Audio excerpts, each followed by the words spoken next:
Esto es TechRisk by Hub, el podcast donde exploramos la ciberseguridad y los riesgos digitales como nunca. Claro, directo y con mucha vibra.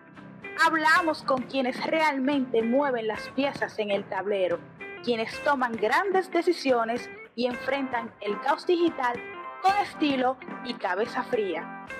¿Estás listo para sumarte? Dale play. Bienvenidos a TechRisk by Hub, tu podcast de ciberseguridad y gestión de riesgo en República Dominicana. Mi gente, como bien saben ustedes, muchas empresas en República Dominicana y la región invierten cada vez más en seguridad, incluyendo en sus programas firewall, sistema de detección de amenazas, pero sobre todo talento humano. Pero a veces todo eso puede verse amenazado con un solo clic. Sí, porque la confianza no se construye con el firewall, se construye con las personas. Y cuando un clic pone esa confianza en juego, es importante que no solamente se revela una vulnerabilidad técnica, se revela una oportunidad para mejorar la cultura y la confianza en las personas que forman parte de la organización. Así cerraremos la tercera temporada de TechRisk by Hub hablando sobre los simulacros de phishing. Y para ello contamos hoy con nuestra invitada, la ingeniera Yuri Carolina Rojas Hernández, directora de tecnología de Grupos Hidalgos. Muchísimas gracias por aceptar nuestra invitación. Muchísimas gracias y por invitarme a este podcast tan interesante donde podamos aportar conocimiento. La verdad es de verdad gratificante tener en el canal una mujer en tecnología que tiene una trayectoria, señores, interesante. Yuri ha trabajado en la banca, en el sistema de aviación. En aviación y ahora está en el sector salud. En sector salud. O sea, es una mujer de pesos pesados. Sí, así mismo es. Yuri, y hablando ya un poco sobre el tema de los simulacros de phishing, ¿por qué usted considera que todavía es tan difícil entrenar la parte humana? Bueno, yo lo veo en dos aspectos. El aspecto primero, el día a día en que estamos las personas trabajando, omitimos los riesgos que realmente hay, pensamos que no nos va a pasar nada, que nosotros no nos va a tocar, pero sí nos toca. Ese día a día donde omitimos cosas bastante básicas nos afecta, y también del lado de nosotros como líderes de ciberseguridad, donde somos un poquito complejos a la hora de explicar y de concientizar a los usuarios. También creo que ahí pecamos un poquito mucho en eso. Ok, cuando se arman los simulacros de phishing, en su experiencia, ¿qué siente un colaborador cuando cae en un phishing programado? ¿Sienten miedo? ¿Sienten culpa? ¿Hay vergüenza? Yo diría que las tres.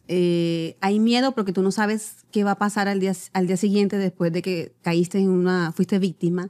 También hay un poquito de vergüenza porque sientes que puedes afectar a la organización en la que estás trabajando. Y también hay culpa de la misma forma porque no sabes qué viene después con respecto a algo que tú hiciste de manera involuntaria y pudo haber sido algo básico, pero lo omitiste y fallaste. ¿Y cómo logramos que esos aprendizajes se vean no como una trampa, sino más bien como una oportunidad que tiene el colaborador en una situación controlada de que tiene que prestar atención? Ahí es muy importante la manera como comunicamos, cómo llegamos al usuario, cómo ganamos esa confianza para que pueda reportar. A veces los colaboradores o personas del día a día tienen temor de reportar o miedo a ser de pronto juzgados o de pronto en su expediente pueda quedar algo, sino es más ayudarles a ellos a que puedan reportar de manera honesta y hacer muchísimas pruebas y conscientes, ganarnos esa confianza para que nos reporten. Nosotros necesitamos de los usuarios para poder tomar acciones, para poder tomar medidas para mejorar el tema de la concientización. Realmente los usuarios juegan un papel fundamental en todo el tema de la protección, porque no vale la pena invertir tantos miles, e incluso hay empresas que invierten millones de dólares en proteger si el usuario no le está prestando atención a los correos que recibe. Sí, por eso necesitamos mucho de esa honestidad y también la forma de que ellos no nos vean como policías, que no nos vean como algo como un tranque, sino que realmente es una responsabilidad, un compromiso con la empresa y también con tu a nivel personal. Porque también lo que tú adquieres en concientización te ayuda a tu vida personal, porque ya estamos expuestos en cualquier parte. Con la inteligencia artificial estamos expuestos en cualquier momento, en tu celular, en tus redes sociales. Entonces es muy importante que tú adquieras ese conocimiento que nosotros lo estamos dando a nivel empresa y con el apoyo de la dirección. ¿Y cómo juega, qué papel juega la empatía en este proceso? O sea, ¿cómo yo puedo enseñar sin señalar? Ahí, nosotros como líderes tenemos que ser muy cercanos al colaborador, tratar de acompañarlo, de hacerle seguimiento en esos simulacros con charlas, tratar de dar charlas informativas en su lenguaje. Yo sugiero, y nosotros lo trabajamos mucho, es poder hacer unas charlas enfocadas en tu rol funcional. Si tú trabajas en ventas, si tú trabajas en logística, si trabajas en gestión humana, llevar esa charla informativa enfocada a tu área para que tú sepas desde tu rol qué tan importante y riesgosa es la información que tú estás manejando para que la protejas y tengas mucho cuidado a la hora de tomar acciones o tomar una decisión cuando veas un tipo de correos de esta forma. Porque no te llega solamente por correo, te llega por celular, te llega por las redes sociales, los mismos juegos de los niños, si tú tienes hijos. Entonces, es importante llevarlo a ese lenguaje natural y así podemos nosotros como ayudarlos. Eso genera confianza, es ganarnos la confianza. Realmente.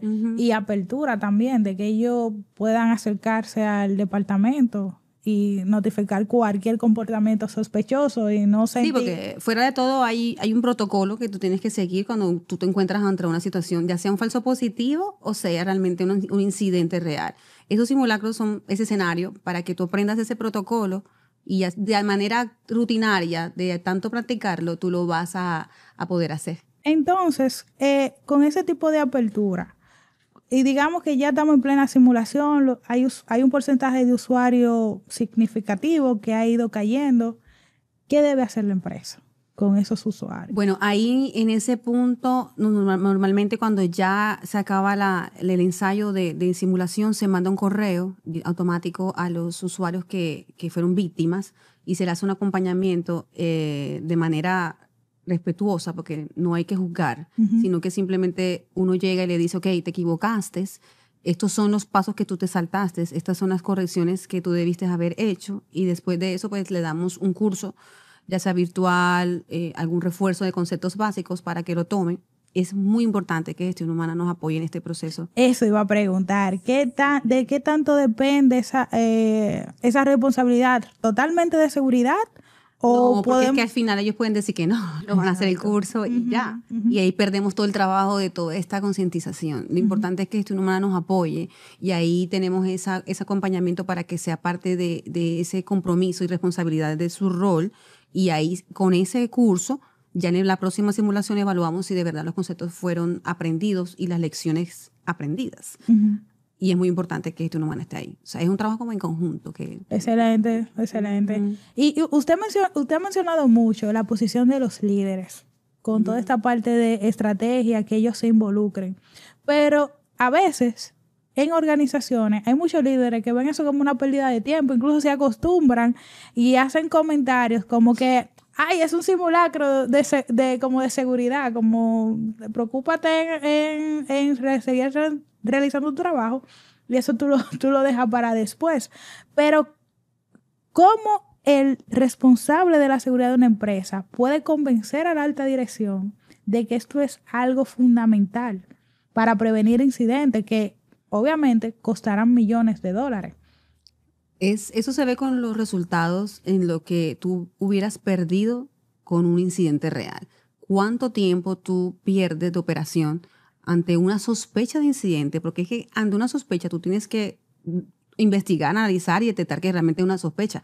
Pero desde el inicio tú lo vas a tomar como un incidente real, hasta que ya se convierte en que no es una sospecha. Pero eso conlleva una suspensión de operaciones, muchísimo dinero que se está perdiendo en ventas, que puede comprometer a la empresa, y eso comparado con una solución que te puede ayudar a entrenar a tu equipo varias veces en el año, Es lo que tú tienes para llevar y convencer. Además que ellos, ya ahora, hoy en día, ya la dirección y los líderes saben y están muy conscientes de los puestos que se ven con tanta acceso a información y por dónde viaja la información que ellos mismos manejan. Entonces eso ha cambiado un poquito, pero sin embargo también tratamos de llevar los resultados de cómo hemos logrado mitigar esas caídas o víctimas en temas de phishing, y eso se reduce en una mejora significativa en un incidente real, porque tenemos una información más rápida de analizar cuando llega a haber un incidente de verdad. Entonces, tú empiezas a mostrar esas comparaciones y ver esos resultados, y cada vez más las mismas personas se interesan en participar. Yo he hecho ya 2 este año y he visto el aumento en las personas que quieren participar y hacen uso de las plataformas de simulacro. No saben, pero reportan. Y ante falsos positivos, también reportan. Entonces, yo creo que seguir documentándolo, seguir involucrando a la dirección general es muy importante. Decirles en qué vamos con las simulaciones, qué estamos haciendo con el personal, involucrarlos en las charlas, eventos, y ponerles esas charlas enfocadas también a su rol, porque lo que se ve expuesto a un director o el director general no es lo mismo que se ve expuesto el gerente o que se ve expuesto la parte operativa. Y nosotros tratamos como de enfocar a identificar cada perfil para poder enviar esas informaciones dirigidas de concientización, así como los ataques son dirigidos también. Hay que poner la información de concientización dirigida hacia esos roles. A mí me gusta mucho esa recomendación que tú haces, porque realmente cuando tú segregas la capacitación de acuerdo al rol del colaborador, realmente ellos se van sintiendo identificados. Claro. Y va a ser más fácil de ellos detectar, por ejemplo, un correo sospechoso. Es como te dice, si yo culturizo al departamento de logística de acuerdo a las informaciones que ellos manejan, va a ser fácil para ellos detectar, por ejemplo, cuando le llega un correo como pidiéndole una información de negocio, que realmente ellos no tienen esa responsabilidad. Pero lo importante es que ellos puedan identificar un correo sospechoso y lo notifiquen a seguridad y no que lo reenvíen al departamento de negocio. Exacto, empezando por ahí. Empezando por ahí. Pero cuando ellos entienden en su propio lenguaje que cómo proteger su información y lo valiosa que es la información que manejan, entonces así es más rápido que ellos tomen decisiones acertadas. A veces esa ignorancia al conocimiento hace que se cometan errores. Y si tú te das cuenta, la mayoría de esos clics que damos en correo son cosas que se pudieron haber evitado si tú tuvieras detenido a revisar precisamente qué es lo que había ahí. Así es. Entonces, Yuri, un mensaje a los colaboradores que temen fallar. O sea, yo entiendo, nadie quiere fallar. Por lo que le digo, el sentimiento de culpa, el sentimiento de vergüenza. Pero desde mi punto de vista, a veces es mejor ver las debilidades en un ambiente controlado porque sirve para entrenar. Totalmente, sí. Pero, ¿qué consejo usted le daría a ese colaborador? Que se equivoque 1000 veces en la simulación. Que se equivoque 1000 veces, que pruebe. Eso no es un examen. Al contrario, es un entrenamiento. Tómalo como el escenario que como cuando tú vas a jugar fútbol o lo que sea, tú vas y entrenas, pero el día del partido, concentrado. Es lo mismo. Estás entrenándote, fallando, reportando, preguntando, no entendí esto, ¿me puedes explicar más esto? Y ya después se te va a volver más fácil detectar a la hora de aceptar. Pero no es un examen, no es una camisa de fuerza que tiene que ser así. Es lograr que tú honestamente reporte, que cojas confianza. Ciberseguridad no es un policía, es un acompañamiento que te da para poder entenderte, para poder guiarte. Eso es lo que hacemos nosotros desde el área de cyber. Y un consejo para sus colegas CISOs que, por favor, un consejo sobre la empatía, cómo mantener viva. Sí, hay que bajarle un poco al tecnicismo, hay que ser un poco más fluido en el lenguaje, comunicar más en el lenguaje de ellos. Nosotros a veces comunicamos muy técnico y a la hora de llevar esa información a la dirección general o a un reporte, a un consejo, se complica un poco. Entonces, tanto para arriba como para abajo, hay que hacerlo de un lenguaje natural y claro, ser más, acompañar más al usuario, guiarlo más, no juzgarlo. porque se equivocó, porque falló, porque tuvimos que trabajar hasta el día siguiente porque pasó un incidente. No, de hecho, hasta un falso positivo es bueno que lo reporten. Así sepamos nosotros que conocemos del tema, que es un falso positivo, es bueno que hagan el ejercicio. Entonces, para los colegas sí les aconsejo que bajar un poco al tecnicismo, ser un poco más, acompañarlos a todos los usuarios en todos los niveles para guiarlos a que se culturicen y aprendan un poquito más de lo que es las buenas prácticas a nivel de concientización en ciberseguridad y especialmente en este tipo de ataques. Excelente. Yuri, en una frase, ¿qué significa para usted simular con propósito? Ahí yo diría, es detenerte, leer, reconocer dónde están los riesgos y ahí tomar la decisión acertada. De pronto un no clic consciente puede tener un ataque. Para mí eso es así.